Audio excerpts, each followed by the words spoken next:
என்ன பண்ணுவேன்? ஆதி ஆதி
ஆதி என்னாச்சு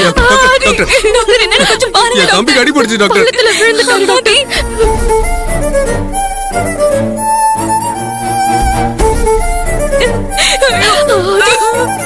நர்ஸ் உள்ள கூட்டு போங்க. டாக்டர் கொஞ்சம் இந்த பக்கம் வாங்க. டிஸ்டர்ப் பண்ணாம கொஞ்சம் வெளியிலே வெயிட் பண்ணுங்க ப்ளீஸ். டாக்டர் அவனை எப்படியாவது காப்பாத்துங்க டாக்டர் ப்ளீஸ் டாக்டர். அவன் இல்லாம நாங்க என்ன பண்ணுவோம் டாக்டர்? அவனை காப்பாத்துங்க டாக்டர் ப்ளீஸ் டாக்டர். அவனை காப்பாத்துங்க டாக்டர். வெயிட் பண்ணுங்க அவரை எப்படியாவது காப்பாத்துங்க டாக்டர் ப்ளீஸ். எல்லாரும் கொஞ்சம் சைலண்டா இருங்க. உங்க நிலைமை எனக்கு புரியுது, நான் பாத்துக்கிறேன். கொஞ்சம் பொறுமையா இருங்க. இங்கே வெயிட் பண்ணுங்க ப்ளீஸ். ஐயோ கடவுளே.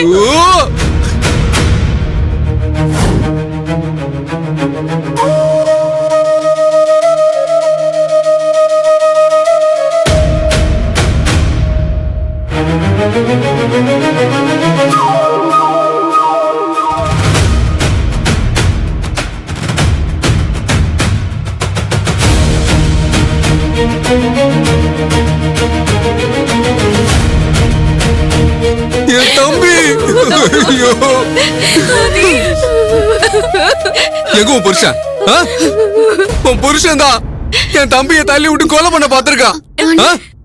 அதான் எல்லா பிரச்சனையும் தீர்ந்து சமாதானம் ஆயிட்டோம்ல. அப்புறம் எதுக்காக உன் புருஷன் என் தம்பிகிட்ட சண்டை போட்டு தள்ளி விட்டான்? நான் சொல்றத கொஞ்சம் கேளுங்கண்ணா. அவர் கண்டிப்பா இந்த மாதிரி எல்லாம் பண்ணிருக்கவே மாட்டாரு. ஏய் ஆதி அவராவே குதிச்சிட்டாருன்னு செல்வம் அங்கேயே சொன்னாருல்ல, நீ கேட்கலையா?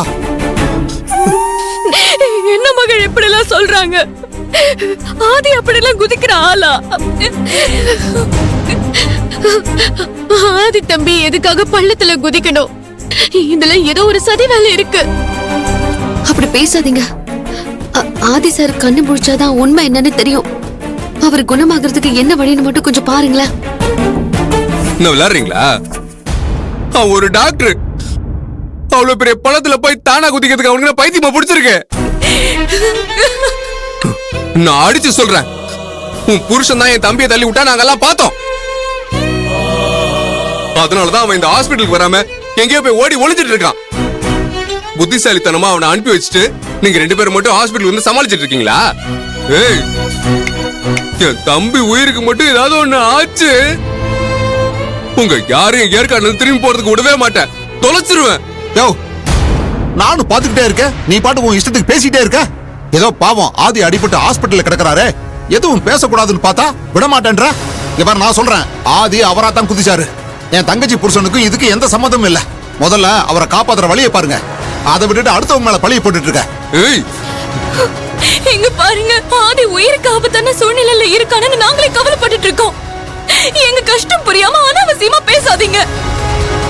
நாங்க ஒண்ணு பேசலாமா, நீங்க தான் தேவையில்லாம பேசிட்டு இருக்கீங்க.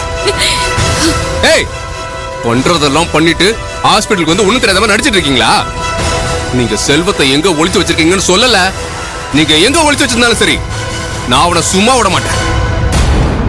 டேய் இங்க பாரு, இந்த மாதிரி மிரட்டுற வேலையெல்லாம் வேண்டாம். என் தங்கச்சி புருஷனு கொண்டுனா நானும் பார்த்துட்டு சும்மா இருக்க மாட்டேன். இங்க பாருங்க, தயவு செஞ்சு எல்லாரும் சண்டை போடாதீங்க. அண்ணே, அவங்களே பாவம் கஷ்டத்துல இருக்காங்க. அவங்க சொன்னா சொல்லிட்டு போகட்டும், விடுங்க. இல்லம்மா, தேவையில்லாம பேசிட்டே என்னடா, சும்மா இருக்க. என்ன பண்ணுவேன்? என்ன பண்ணுவேன்? உடனே பாப்போம்.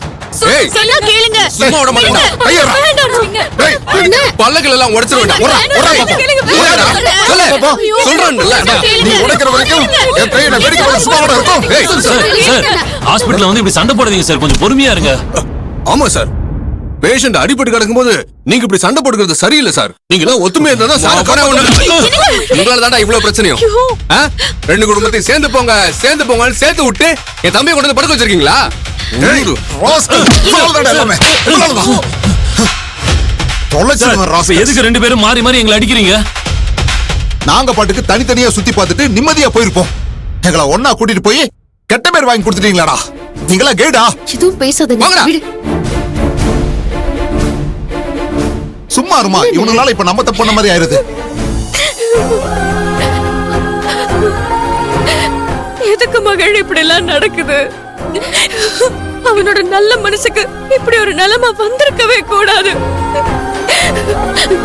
எப்படியாவது ஆதி பிரச்சனை இல்லாம பொழைச்சு வரணும் மகள்.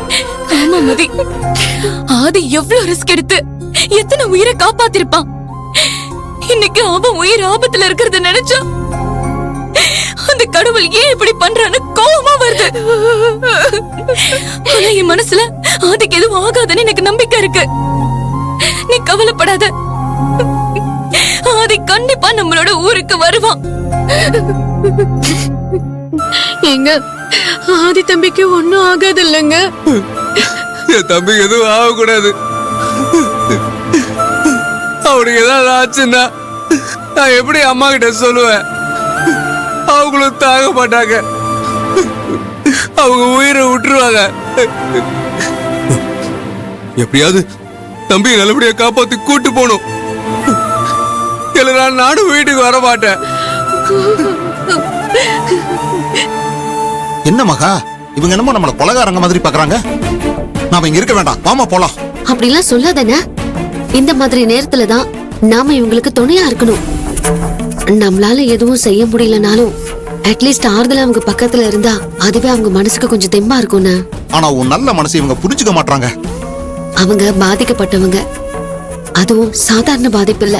இந்த நேரத்துல இவங்களும் பொறுமையா யோசிக்கிற மனநிலைமையில இருக்க மாட்டாங்க. நாம தான் அதை புரிஞ்சுக்கிட்டு அவங்க கூட ஒத்துழைக்கணும். அவங்க கோவப்படுற மாதிரி நாமளும் பதிலுக்கு கோவப்பட்டா அது தப்புன்னு. அவங்க என்ன சொன்னாலும் கொஞ்சம் பொறுமையா இரு. ஆதி சார் பொழிச்சு வந்துட்டா எல்லாமே சரியாயிடும்.